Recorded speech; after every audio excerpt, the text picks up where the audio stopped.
Moltes gràcies, senyor alcalde. Bé, així hi ha diferències entre una manera de gestionar i d'una altra.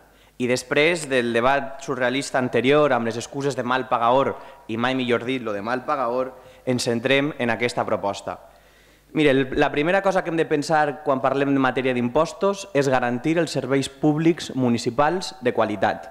I, per tant, baixar o pujar els impostos depèn de si se poden garantir o no.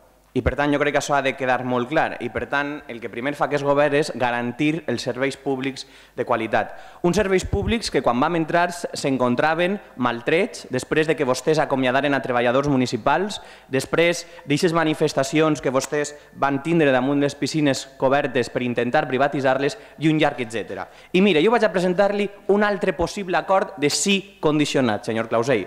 Si la Generalitat Valenciana mos paga demà de matí allò que ens deu, si el senyor Rajoy deixa l'IVA allà on estava i, per tant, en les mateixes condicions que jugaven vostès, si vostès tornen l'IRPF allà on estava i, per tant, les empreses poden continuar tenint uns preus competitius com quan a vostès, nosaltres no tindrem cap inconvenient en acceptar-lo. Perquè, clar, vostè parla molt bé d'això, però no parla de la taxa del gas, vostè no parla de que puja la llum, etcètera. I, per tant, diu, canvien les condicions, i tant que canvien. Ara hi ha moltes més despeses, perquè vostès han pujat l'IVA quan que van dir que no el pujarien. I, per tant, primera diferència, vostès no compleixen, nosaltres sí complim. I, per tant, el meu sí condicionat si vostès mantenen la paraula. I, per tant, crec que ahir podríem arribar a un acord fiscal. Però, clar, de les paraules ja saps vostè que res de res, i ahir tenim allò que el Partit Popular ha fet en matèria fiscal, en matèria econòmica. De tot el que va prometre, res de res. En canvi, aquest govern que és tan ruïn, que ho fa tot tan mal, de moment pot complir. I complim perquè considerem que les famílies estan molt ofegades i que no poden continuar cobrint i augmentant la seva pressió fiscal.